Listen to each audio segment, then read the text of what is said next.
A ver, le agradecemos al presidente del Consejo de Ministros y les pedimos, por favor, a las personas que están presentes que guarden el debido respeto a esta sesión de la comisión. Esta es una sesión de comisión ordinaria, así que por favor les pido, y creo que hay inclusive algunos trabajadores del Congreso que están acá y no están en sus puestos de trabajo. Por favor, les pido que guarden el debido respeto y decoro a esta institución.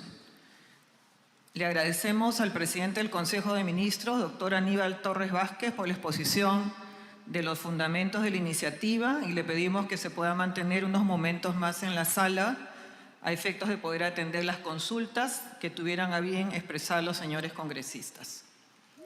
Vamos a abrir el rol de los congresistas que van a participar. Congresista Cavero, tiene usted la palabra. Muchas gracias, presidenta. Creo que es importante aclarar algunas imprecisiones, por no decir mentiras, que se han dicho en esta exposición y que es importante dejar en claro. Primero, agradecerle, ¿no?, al primer ministro y al presidente, ¿no?, porque han dicho que ellos pues, no van a imponer una asamblea constituyente. Qué bueno, ¿no? Qué bueno que no quieran ser dictadores, qué bueno que decidan seguir los cánones democráticos, ¿no?, como si debiéramos agradecerles o nos estuvieran haciendo un favor por no imponer la asamblea constituyente. Ese es su deber, ¿no?, y para eso han sido elegidos democráticamente en un Estado de Derecho, así que eso como primer punto.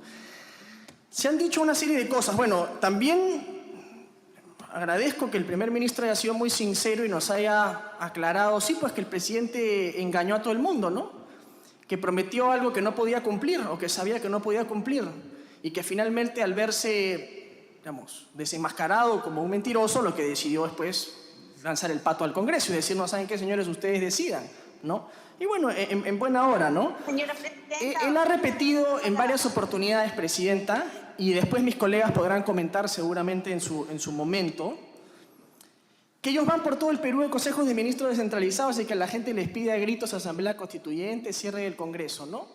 Las encuestas dicen que solamente el 9% de los peruanos considera que es una prioridad la asamblea constituyente, ¿no? Y a ustedes le dicen que cierren el Congreso todo el tiempo. Bueno, yo le cuento a usted, Premier, que a nosotros lo que nos piden todo el tiempo es que lo vaquemos al presidente, ¿no? Y la calle viene aquí todos los días a pedir vacancia y lo que pide es que el presidente renuncie y se vaya porque realmente el gobierno se cae a pedazos. Y eso es lo que nos pide a nosotros el pueblo y nosotros como representantes tenemos que estar aquí para transmitírselo a ustedes como autoridades. Usted ha hablado del capítulo económico de la Constitución, ¿no? Y que la Constitución permite los monopolios, etcétera, etcétera. Parece que tampoco han leído la Constitución. El artículo 61 de la Constitución es clarísimo cuando establece que está prohibido el abuso de la posición de dominio, que es lo realmente importante y que ya está regulado en la Constitución. Y usted dice, la Constitución le pone una serie de frenos a la competencia, a la economía de mercado, ¿no? Falso.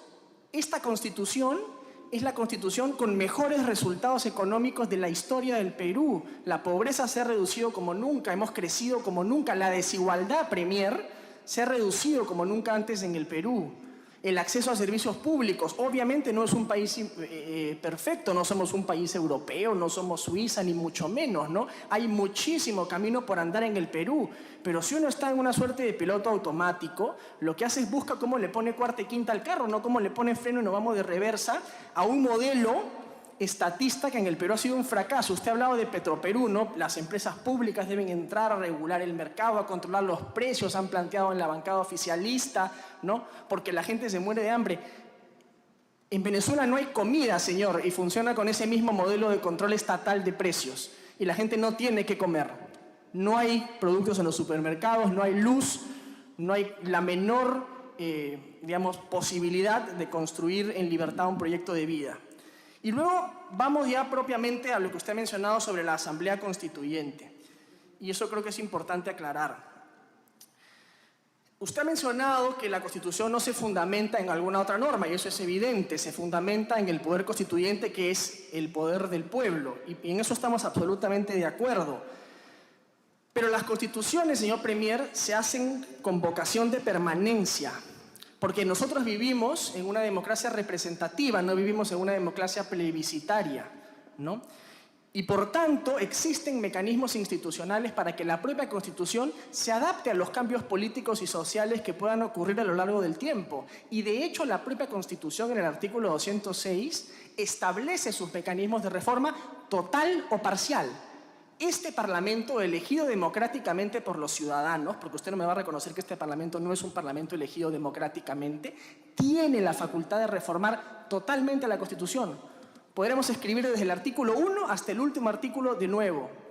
Pero no fue la voluntad del pueblo en las elecciones libres y democráticas escoger en este Parlamento una mayoría que quisiera cambio total de la Constitución. Esa no fue la voluntad. Pudo haber sido una promesa del señor Castillo en campaña, pero esa no fue la voluntad de la composición por la que fue elegida democráticamente este Parlamento. Y hay que entender que nosotros vivimos en una democracia representativa, no en una democracia plebiscitaria. Las democracias plebiscitarias son la fuente de la dictadura. Nosotros no podríamos someter a referéndum, por ejemplo, que el Perú se volviese una monarquía totalitaria. Eso sería inconcebible, porque las democracias plebiscitarias suelen atender a que las mayorías abusen sobre los derechos de las minorías y sobre los derechos individuales que hay en una Constitución y que hoy día están garantizadas en la Constitución del 93. Una asamblea constituyente, señor Premier, no es otra cosa que hacer tabla rasa de los derechos y libertades individuales de los ciudadanos y darle a un órgano todopoderoso la posibilidad de volverlas a escribir. Y yo solamente quiero comentarle, y con esto culmino, algunas de las cosas que plantea el proyecto que ustedes han mandado, algunas cosas que tienen que ver con la Asamblea Constituyente. Usted dijo que la Asamblea Constituyente no se va a meter con las facultades que tiene el Congreso. Bueno, eso no es lo que dice el proyecto. El proyecto dice lo siguiente en su disposición transitoria séptima. Los poderes constituidos, o sea, el Congreso, u organismos constitucionalmente autónomos, o sea, el Tribunal Constitucional, ¿no? La Junta Nacional de Justicia, etcétera, no pueden impedir en forma alguna las decisiones de la Asamblea Constituyente. Eso dice clarito el proyecto que ustedes han enviado. Ustedes lo que dicen es que no les puede recortar el mandato. Bueno, pero esa no es la única forma de vivir en democracia. Eso, señor Premier, es lo que pasó en Venezuela. Ustedes recordarán que el año 2018 ganó la oposición el Parlamento. ¿Qué hizo el gobierno chavista de ese momento? Bueno, era el señor Maduro. Agarró y convocó una Asamblea Constituyente que hasta el día de hoy sigue funcionando y legisla en nombre del Parlamento. Y como, claro, tiene poder constituyente, el poder legislativo no se puede oponer a nada de lo que dice la Constituyente y, por tanto, gobiernan de facto hace ya bastante tiempo y se volvieron una dictadura. O sea, la Asamblea Constituyente con este tipo de poder ilimitado, lo único que es una puerta a abrir una dictadura en el país. Eso hay que dejarlo, señor Premier, muy claro. Y por último, ¿no? Usted dice que tienen que participar todos los peruanos. Señor Premier, este Parlamento fue elegido democráticamente por todos los ciudadanos. El presidente fue elegido por el 50% más 1. Este Parlamento fue elegido por la totalidad de los peruanos y tiene representación de todos los departamentos, de todas las regiones del Perú, ¿no? Y de todos los partidos políticos que pasaron la valla. Entonces, cuando hablamos de representatividad, si usted quisiera que todos los peruanos redacten la Constitución, tendríamos que centrar a los 33 millones de peruanos y ponernos a redactar la Constitución. Y eso no es posible. ¿Por qué? Porque vivimos en una democracia representativa. Y la forma en la que ustedes buscan la composición de esa asamblea es, sí, evidentemente corporativista, ¿no? ¿Cómo vamos a escoger al 30% que ustedes mencionan de candidatos de pueblos indígenas, ¿no? O de 30% de candidatos independientes? ¿Cómo se va a escoger eso? ¿Bajo qué mecanismos? Si no es a través de los partidos políticos, ¿cómo? ¿Ustedes van a designar a dedo quiénes deben ser los candidatos o no deben ser los candidatos? ¿Qué mecanismos se van a aplicar ahí? No sé si se está dando cuenta que es una tremenda caja de Pandora y abriría la posibilidad, sí, pues a la instauración de una asamblea constituyente, ¿no? Todopoderosa. Ya sabemos, como decía Lord Acton, que el poder absoluto corrompe absolutamente y que además tendría la posibilidad de ser nombrada a dedo por el gobierno de turno. Entonces, señor Premier, a mí me parece peligrosísimo. Con esto termino. El presidente dijo ayer en unas declaraciones que él había tomado todas las medidas para mantener el crecimiento, para mantener la estabilidad. Bueno, esto no contribuye, pues, a mantener la estabilidad, a mantener la paz. Lo que hace es abre una caja de Pandora para la instauración de una dictadura totalitaria, por los mecanismos antidemocráticos, inconstitucionales y poco representativos que contienen sus disposiciones. La forma de cambiar la Constitución existe hoy día y está regulada a través del artículo 206. Propongan ustedes reformas que ustedes consideren sustantivas para la Constitución y debatámoslas en este foro que es elegido democráticamente por los ciudadanos. Y ahí veremos qué cosas hay que cambiar y qué cosas no. Pero vuelvo a repetir y con esto termino. El poder absoluto, Premier, corrompe absolutamente. Muchas gracias. He escuchado que en los diferentes consejos de ministros descentralizados, los asistentes piden una asamblea constituyente y una nueva. ¿Se me puede permitir visualizar una parte de la entrevista al gobernador regional de Cusco en un canal de alcance nacional, por favor, por su intermedio? Todo estaba a cargo de los organizadores, que básicamente son de PCM, ¿no? De la Presidencia del Consejo de Ministros, el Gobierno Nacional.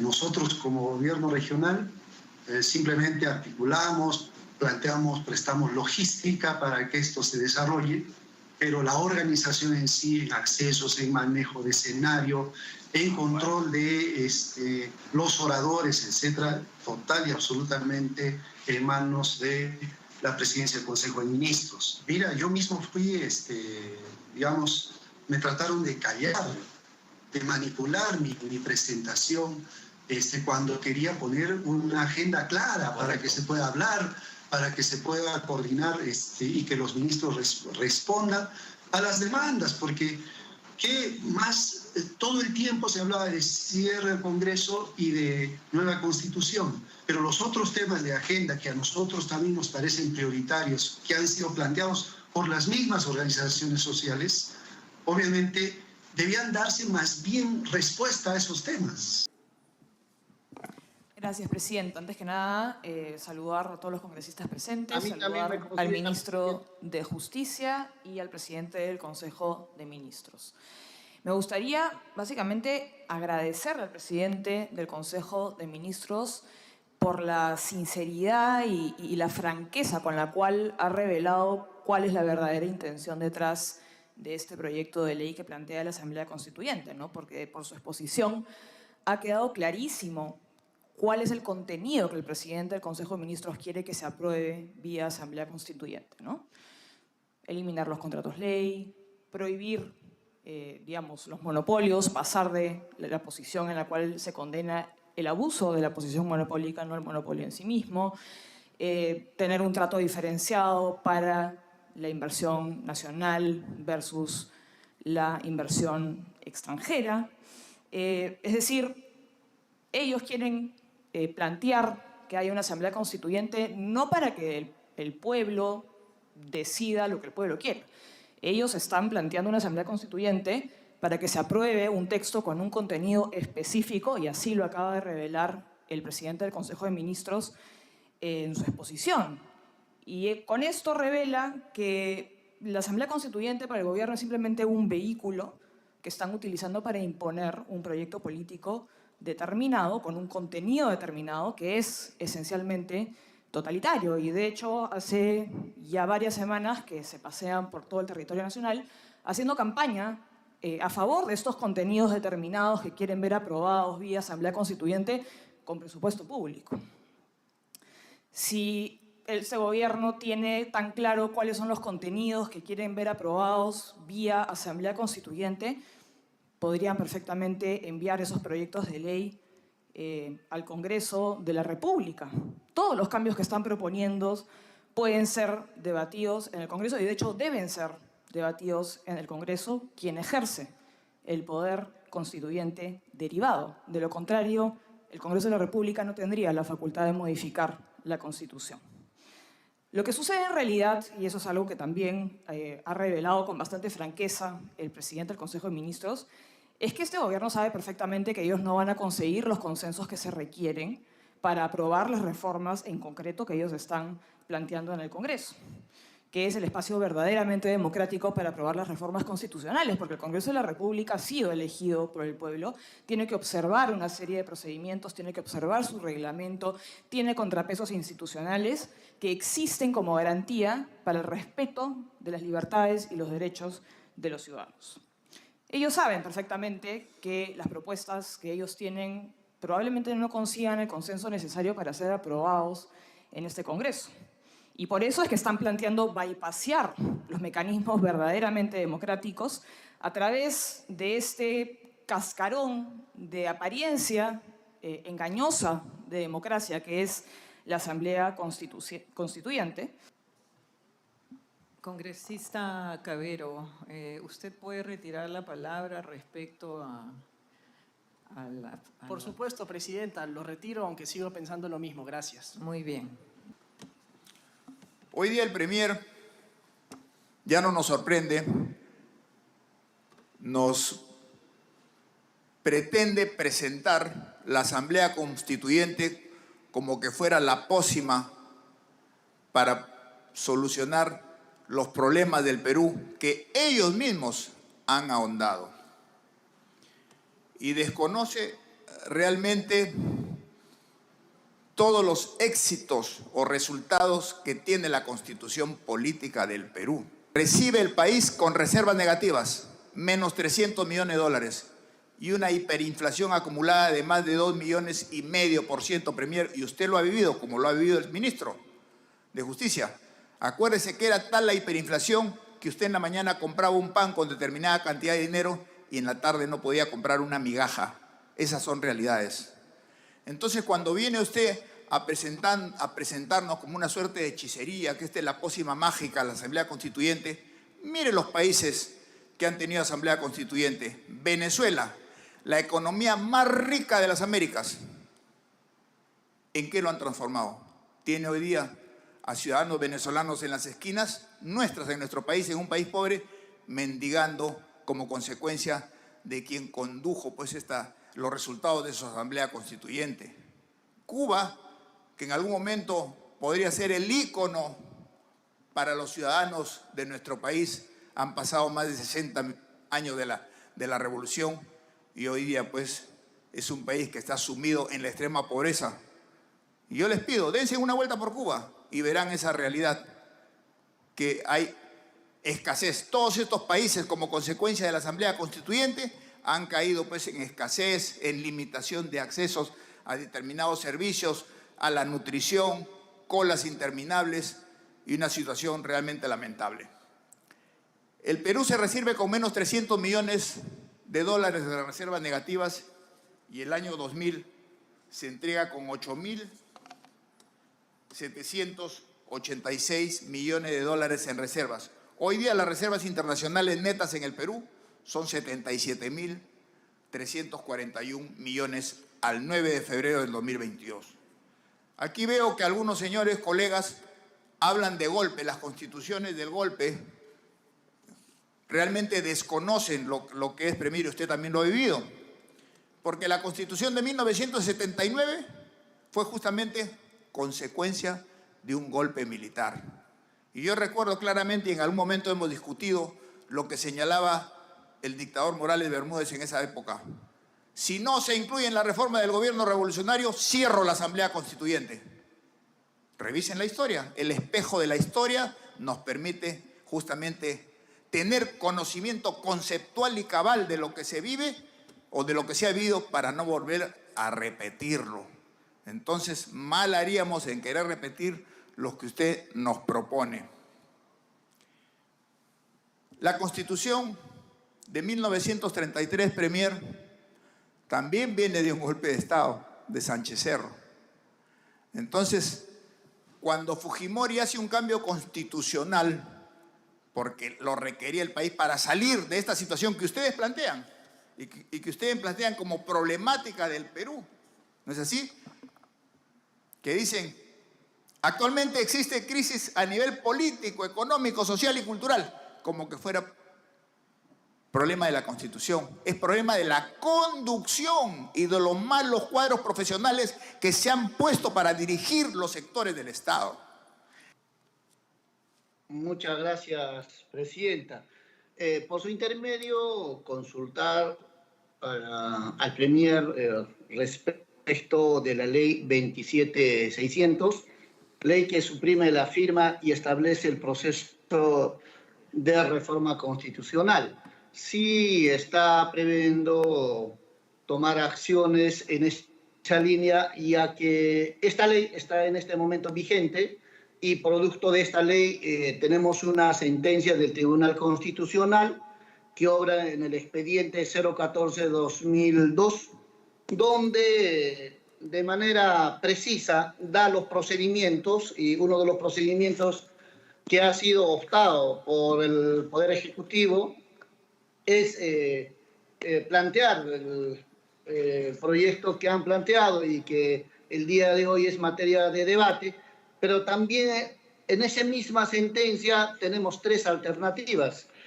Y yo quería consultar si han visto por conveniente, frente a la situación política del país, si se está tomando en consideración tomar la primera alternativa, y esta alternativa dice que se debe declarar la nulidad de la Constitución de 1993 y declarar la vigencia de la Carta de 1979, y todo el procedimiento está bastante detallado y establecido en esta sentencia. Y accesoriamente también tomar en cuenta que la Constitución de 1993 realmente ha tenido una serie de cuestionamientos, Presidenta. Ha habido que al día de hoy en el Ministerio Público, en la primera Fiscalía Provincial Corporativa especializada en delitos de corrupción de funcionarios de Lima, se viene también ventilando un proceso por fraude que se ha presumiblemente llevado en los procesos que han devenido esta Constitución. Pero en todo ello es importante tomar en consideración, y también a nuestro estimado colega congresista Cabero, el artículo 307 de la Constitución de 1979, que taxativamente establece de que esta Constitución no pierde su vigencia ni deja de observarse por acto de fuerza o cuando fuere derogada por cualquier otro medio distinto del que ella misma dispone. En estas eventualidades, todo ciudadano investido o no de autoridad tiene el deber de colaborar en el restablecimiento de su efectiva vigencia. Son juzgados según esta misma Constitución y de las leyes expedidas en conformidad con ella, los que aparecen responsables de los hechos señalados en la primera parte del párrafo anterior. Asimismo, los principales funcionarios de los gobiernos que se organicen subsecuentemente, si no han contribuido a restablecer el imperio de esta Constitución, el Congreso puede decretar mediante acuerdo aprobado por la mayoría absoluta de sus miembros la incautación de todo o de parte de los bienes de estas mismas personas y de quienes se hayan enriquecido al amparo de la usurpación para resarcir a la República de los perjuicios que se les haya causado. Entonces, en realidad, justamente por este artículo 307, el gobierno del señor expresidente Alberto Fujimori ha previsto dar un golpe de Estado y no ha previsto de convocar a un referéndum si la población en aquella oportunidad estaba de acuerdo o no con una nueva constitución. Y bueno, le agradezco que haya iniciado su presentación invocando a Hans Kelsen, que ya por los años de 1934, creo, ya nos hablaba de su pirámide normativa recogida en nuestra Constitución en el artículo 51, donde la Constitución es la norma de normas, la que está en la pirámide de nuestro ordenamiento jurídico, y por ende resulta la norma base sobre la cual se desarrollan todas las demás normas del Estado, ¿verdad? En ese sentido, tenemos que recurrir al artículo 206 de la Constitución, que nos dice que toda reforma constitucional debe ser aprobada por el Congreso con mayoría absoluta del número legal de sus miembros, y ratificada mediante referéndum. Puede omitirse el referéndum cuando el acuerdo del Congreso se obtiene en 2 legislaturas ordinarias sucesivas con una votación favorable en cada caso superior a los 2/3 del número legal de congresistas. La ley de reforma constitucional no puede ser observada por el presidente de la República. La iniciativa de reforma constitucional corresponde al presidente de la República con aprobación del Consejo de Ministros, a los congresistas y a un número de ciudadanos, etcétera, etcétera. Hoy nos trae, señor ministro, un proyecto de reforma constitucional según la cual se debe incorporar el artículo 207 a la Constitución. Y este artículo 207 nos dice, Asamblea Constituyente.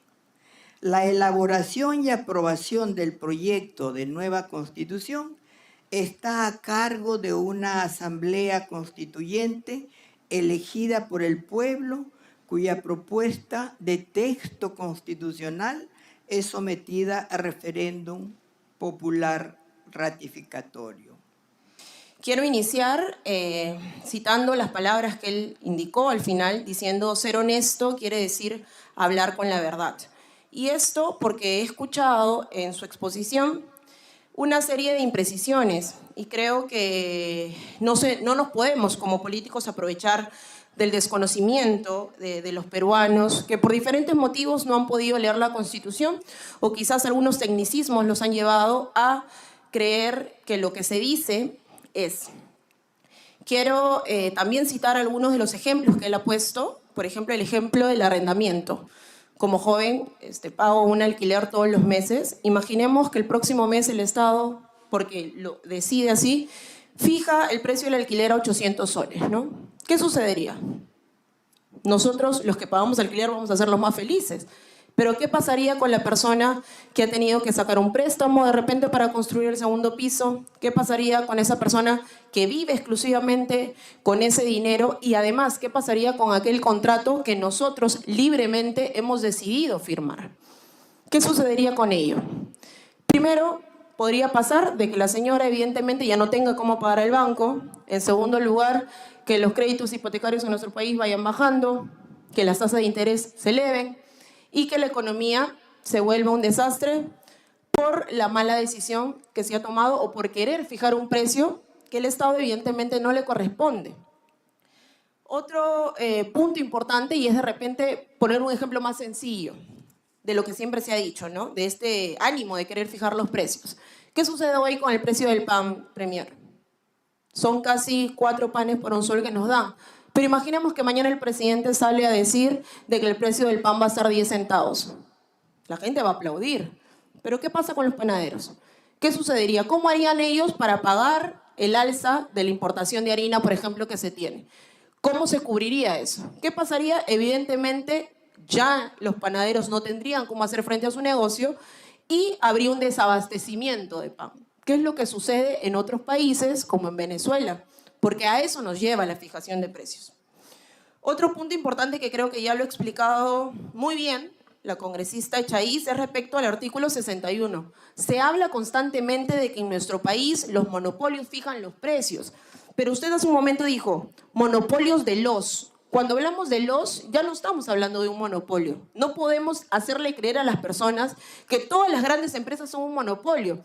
Y no es por defenderlas, porque yo sí quiero preguntar, ¿qué ha hecho este gobierno para sancionar las concertaciones que han hecho algunas grandes empresas? Eso se tiene que sancionar. No hay congresista alguno que va a permitir que una empresa con posición dominante quiera hacer en nuestro país lo que le dé la gana. Eso lo tiene que hacer el Estado y lo tiene que sancionar y nosotros vamos a apoyarlos. Y si hay algo en que nosotros podamos ayudar, con todo gusto dígalo, que así va a ser. Otro punto importante también es hablar de la prioridad. ¿Por qué es que el gobierno, y por qué usted, aquí sí quiero citar las declaraciones que usted hizo en el mes de marzo a través suyo, presidenta, en donde indicó de que no se promoverá una asamblea constituyente en el mes de marzo? Y el 25 de abril dice, hemos mandado al Congreso el proyecto de la Asamblea Constituyente. a través suyo, Presidenta, ¿qué ha pasado de marzo a abril para cambiar esa situación? Hablamos de sentido de urgencia y eso sí me gustaría saber, porque no es que uno presente o quiera una asamblea constituyente porque se levanta el día de mañana y dice, bueno, se me antojó que hay una asamblea porque el pueblo lo necesita. Nosotros como congresistas también representamos al pueblo. Y no se puede utilizar a las minorías porque yo pertenezco a una. Como representante del pueblo afroperuano puedo decir que si cualquier cambio merecemos, se tiene que hacer dentro de la Constitución y ya está contemplado. Se tiene que presentar un proyecto de reforma constitucional, que así lo haremos, y que el Congreso apruebe, porque no creo que este Congreso quiera que no avancemos. Cuando hablamos de sentido de urgencia, quiero preguntarle cuál es el sentido de urgencia de este gobierno de manera objetiva. ¿Qué ha identificado que hace merecedor a que tengamos un estado de crisis tal que esta Constitución ya no pueda estar vigente? ¿Qué es lo que ustedes han indicado o lo que han precisado? ¿Qué los motiva a justificar sus deficiencias en la gestión y no resolver el problema de la ciudadanía? Porque a título personal lo que yo creo, Presidenta, a través suyo, es que el gobierno se siente tan acorralado que no tiene otra salida que tener un tema como la Asamblea Constituyente. Porque si hablamos que el poder emana del pueblo, tendríamos que escuchar al pueblo. Y el pueblo no está priorizando o no está pidiendo una Asamblea Constituyente. Eso lo está haciendo el gobierno. El mismo gobierno que dijo que no lo haría y que cualquier cambio se tendría que hacer dentro de lo que ya está establecido. En este momento Chile está pasando por una asamblea constituyente. ¿Y cuáles son las consecuencias que se tienen? Existe ya la población que ha indicado que en el referéndum ellos no tendrían a bien votar por esta asamblea constituyente. Y ha salido, inclusive usted sabe que el presidente Castillo celebró cuando nuestro país pasó en términos económicos a Chile. ¿Y usted cree que se dio por algún motivo en especial? Yo creo que sí. Y fue por la inestabilidad que los ha llevado a tener una asamblea constituyente. Y es algo que para nuestro país no podemos permitir. Presidenta, yo quisiera, por favor, pedir autorización para que se pasen unos cuadros. No sé si los tienen listos. Está bien, tiene autorización. Gracias. Han repetido en muchas ocasiones, tanto el presidente de la República, el premier y otros congresistas, que dicen que la Constitución de 1993 solo ayudó a un grupo reducido de peruanos, dando a entender que la clase media o los peruanos que se ubican en pobreza o pobreza extrema nunca fueron beneficiados. Y eso es totalmente falso. Y hay que decirlo abiertamente. Estas son las cifras, Presidenta, y creo que es importante que los peruanos lo conozcan. Hablando de términos económicos, ¿cuál fue el crecimiento de nuestro país con la Constitución del 79? 0.2. ¿Cuál fue gracias a la Constitución que tenemos hoy? 4.8%. Respecto a inversión, ahí podemos ver 0.6 con la Constitución que teníamos y hemos pasado a tener 4.3%. Hablemos del tema de inflación, que esto creo que es algo que a todo el mundo le ha sorprendido, que era 253.4%, llegando a picos de hasta 1000% en inflación y llegando a una estabilidad de 4.5%. Y no solo lo decimos nosotros, sino también lo dicen, lo reconocen, ¿no?, a nivel internacional. A quienes realmente ha beneficiado es a los más pobres de nuestro país. Y ahí lo podemos ver. El mayor crecimiento económico ha beneficiado principalmente a los hogares más pobres de nuestro país. Presidenta, esto nos lleva a concluir que el problema no es la constitución política. El problema es la mala gestión y la incapacidad de los gobiernos, incluyendo este. Que desde el año 93 de la Constitución las cosas han variado enormemente. La ciencia, la tecnología, el derecho mismo. El derecho constitucional, lo han citado acá la doctora Gladys Echay y el premier han citado por su lado senda sentencia del Tribunal Constitucional, que con las viejas ideas de Hans Kelsen no lo podemos interpretar jamás, porque la inclusión de los valores, el nuevo constitucionalismo, tiene que hacernos repensar a todos, sobre todo a quienes pensamos en hacer una nueva constitución.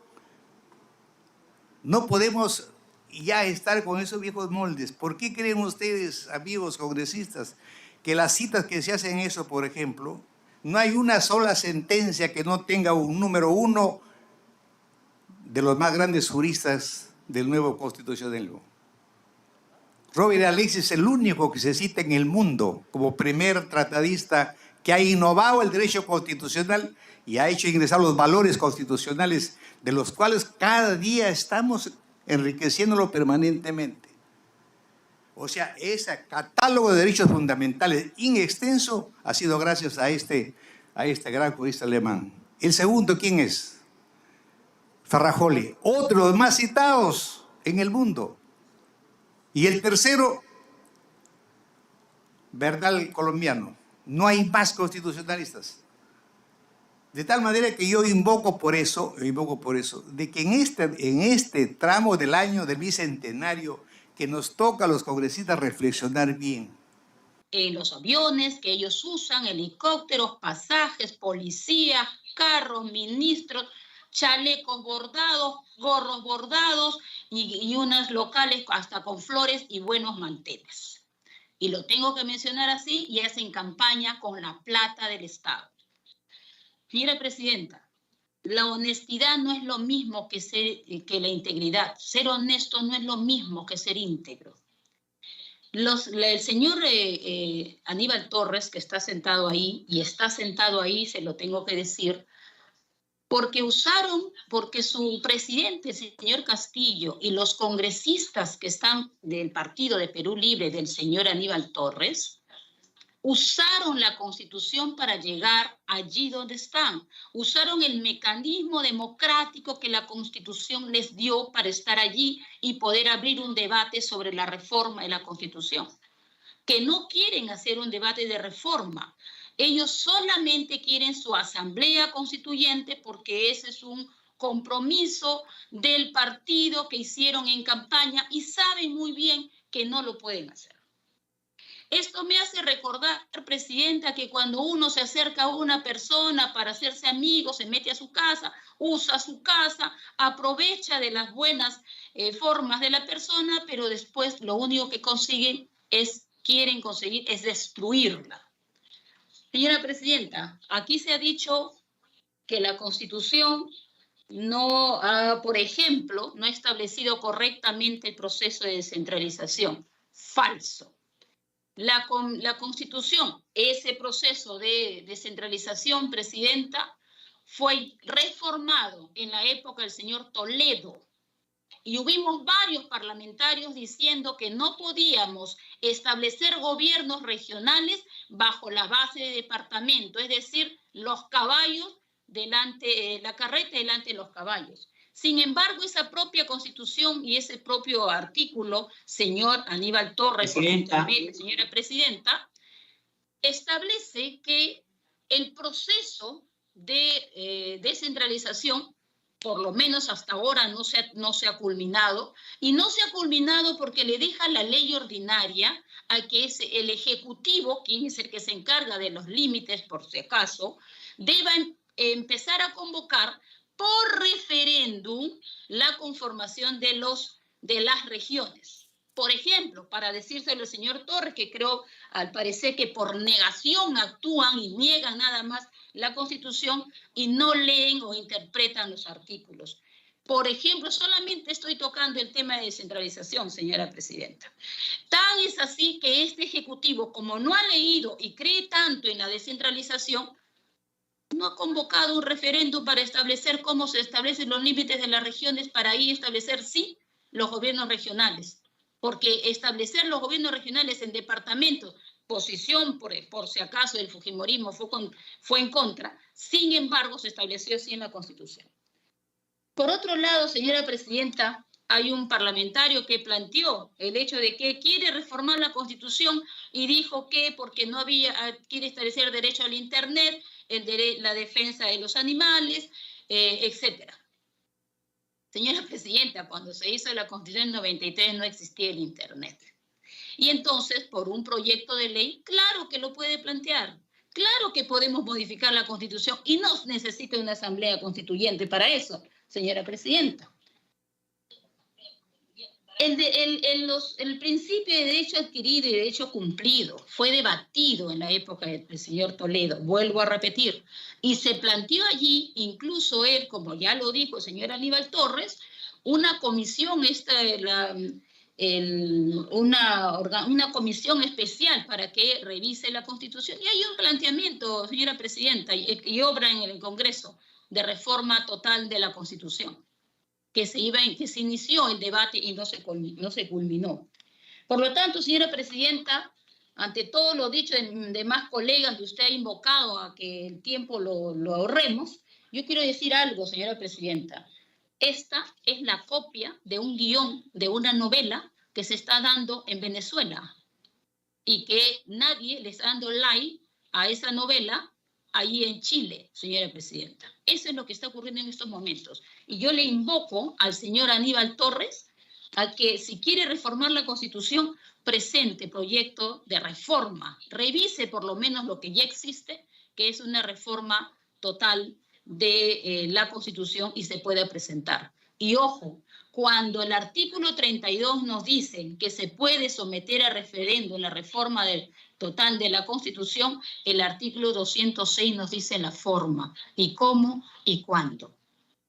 Así se interpreta la Constitución, así se lee la Constitución, no solamente un artículo para dejarlo allí y cerrarnos allí y seguir insistiendo, señora Presidenta, por negación. Esto es un debate ideológico, y en esta sesión que usted ha abierto, y me parece interesante, es importante demostrar a la gente que no está viendo de repente este video, y que seguramente muchos querrán grabarlo para llevarlo, según su lógica, a lo que ellos llaman el pueblo, y mostrarles que no es como ellos dicen.